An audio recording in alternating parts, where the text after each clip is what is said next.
Prezident İlham Əliyev və birinci xanım Mehriban Əliyeva avqustun 11-də Naxçıvan Sənaye Parkının təməl qoyma mərasimində iştirak ediblər.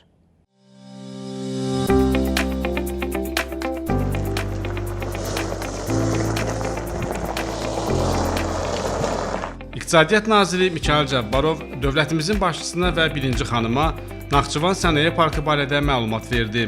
Bu sənaye parkı Azərbaycan prezidentinin 2024-cü ildə imzaladığı fərmanla yaradılıb.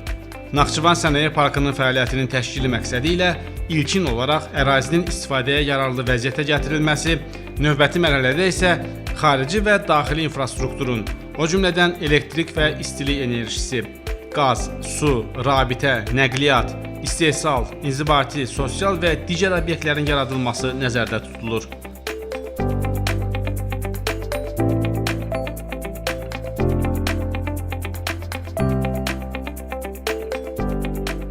Naxçıvan şəhərinin cənub-qərb hissəsində Naxçıvan-Sədərək avtomobil yolunun cənubunda yerləşən bu sənaye parkı 310 hektar ərazini əhatə edəcək.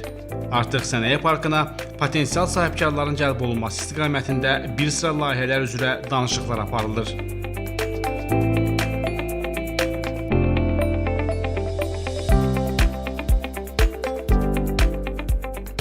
Ölkəmizdə hazırda 8 sənaye parkı fəaliyyət göstərir. Bundan başqa Gəncə şəhəri və Şəmkir rayonunun inzibati ərazilərində yaradılacaq Qərb Sənaye Parkında infrastrukturun qurulması üçün texniki şərtlərin alınması prosesi aparılır.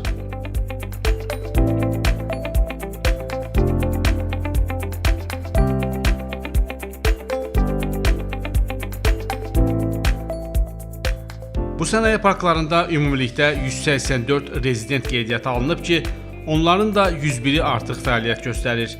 İndiyədək rezidentlər tərəfindən 7,1 milyard manatdan çox investisiya cəlb edilib, 11.500-dən çox yeni iş yeri yaradılıb.